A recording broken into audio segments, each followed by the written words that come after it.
Tambayan ba o may katotohanan na may eroplanong nag-crash sa tuktok ng isang waterfalls sa Matuginaw, Samar? Gusto namin hanapin yung kung saan may nag-plane crash. May mga kaibigan ko sa Facebook na nag-share. Grabe. Balahibo mo, titindig talaga. Wow!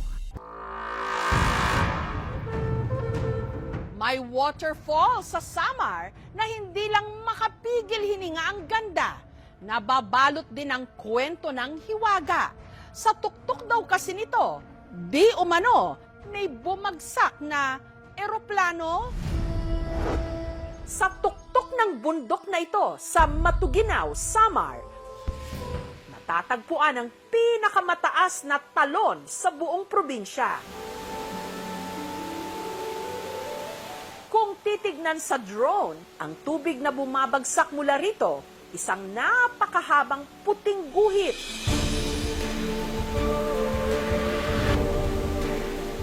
Na napapalibutan ng lunti ang bundok.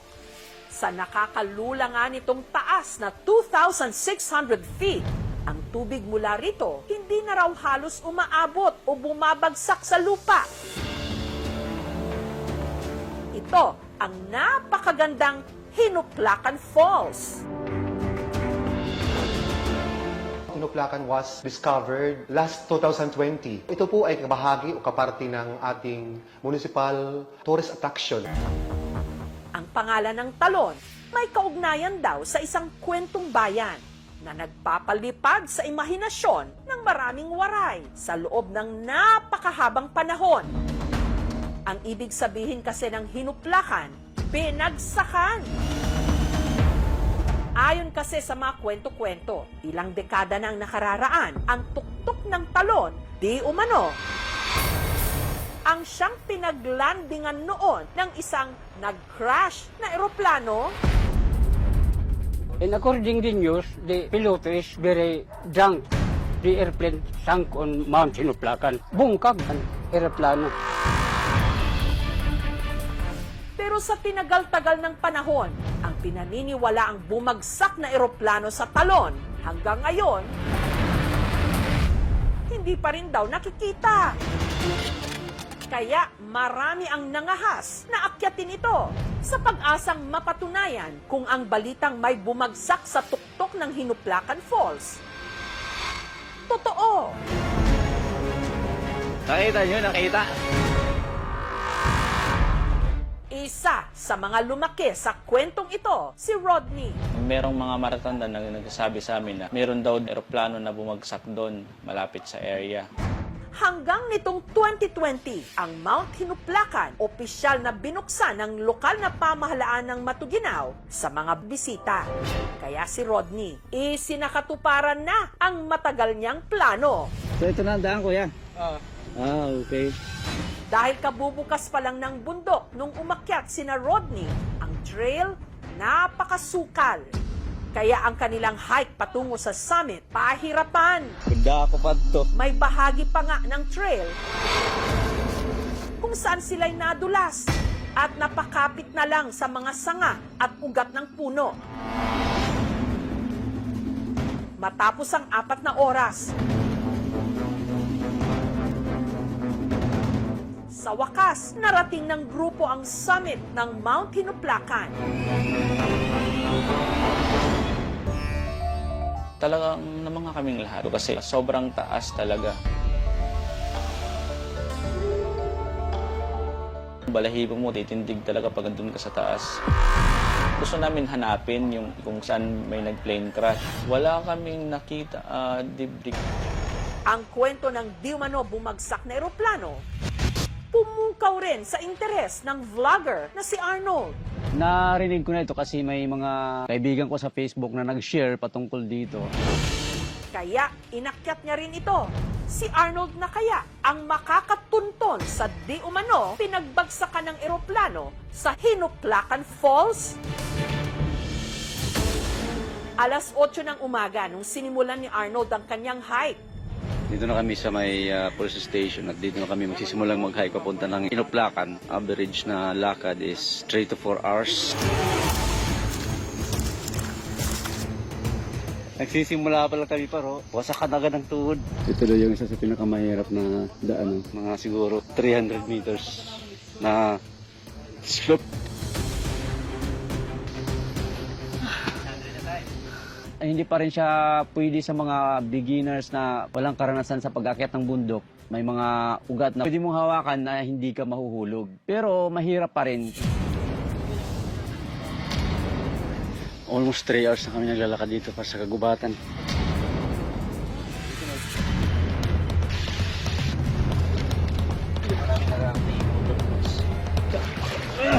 Buti na lang nakahawak.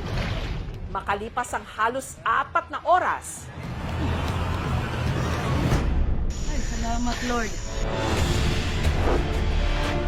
narating na rin nila ang summit ng bundok. Dito natin makikita yung waterfalls pa. At dito,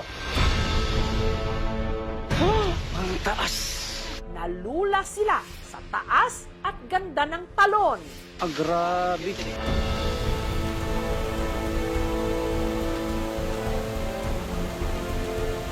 Yung mga punong malalaking kahoy doon sa baba, ang liliit na nila. Nakakakaba. Pag dinungaw mo siya, talagang parang huhugutin.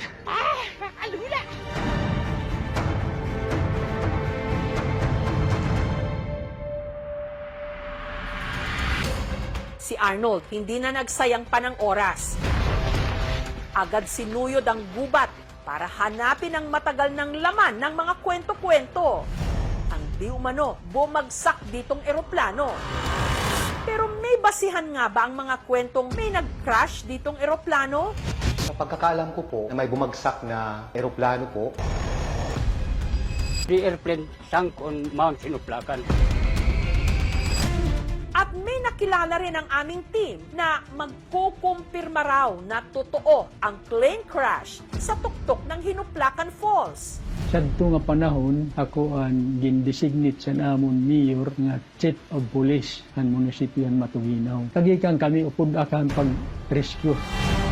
Fasten your seatbelt dahil ang katotohanan tungkol sa di umano bumagsak na eroplano sa Mount Hinuplacan, bubulusok na Nakita nyo, nakita? sa aming pagbabalik. Yung una kong reaction is, wow!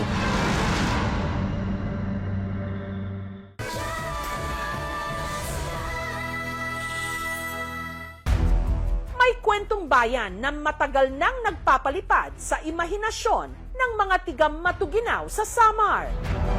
Di umano sa tuktok ng pinakamataas na talon o waterfalls sa kanilang probinsya, ang Hinuplacan Falls. May bumagsak daw noon na eroplano na hanggang ngayon hindi pa nakikita. Kaya ang vlogger na si Arnold nangahas na akyatin ito para alamin ang katotohanan.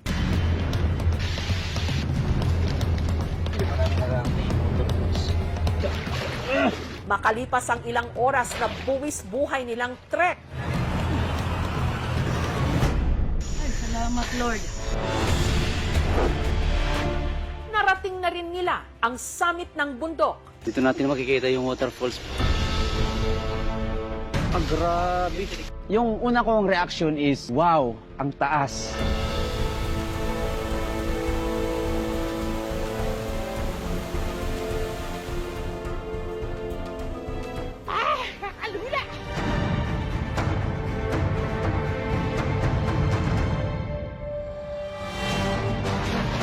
Sinuyod niya agad ang gubat. Nakita nyo, nakita? Pero bigo siyang makahanap ng anumang debris ng bumagsak na eroplano. Natabunan na nag-landslide siya. Yung ibang debris, kinuha na daw ng mga matatanda noon. Sa kalagitnaan ng aming pag-iimbestiga, may nakilala kaming may alam daw tungkol sa mga kwento-kwento na may bumagsak na eroplano at hindi raw ito urban legend lang o kwentong bayan. Dahil naroon daw siya mismo nung araw ng search and retrieval operation. Siya ang dating chief of police ng Matuginaw, si Lolito. Tagikan kami upod akan pag rescue. Nagduha kami nga team, nagsiring ko nga, di na, nahiagian na namon. Taong 1972 raw nung nag-take off ang isang private company plane, lula ng piloto nito. September adto, pista sa Kalbayog. Pag abot dito sa eroplano sa Kalbayog, pag balik na niya, tikad to sa dida siya na aksidente. Kung mayada nga nakakita, usala nga wings and umigo sang kahoy, amon na kalat left side. Pero ang eroplano, nasuga dito. Kaya tumama man ang bato.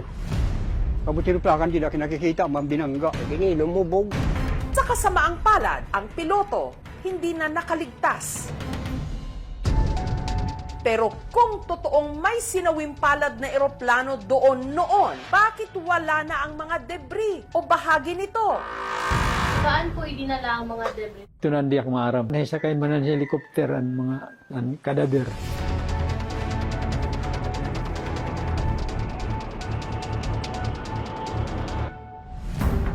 Samantala, para makumpirma ang impormasyong ito, sumangguni rin ang aming team sa Civil Aviation Authority of the Philippines. Pero, For your reference, please note that Aircraft Accident Investigation and Inquiry Board's investigation records began in 1981.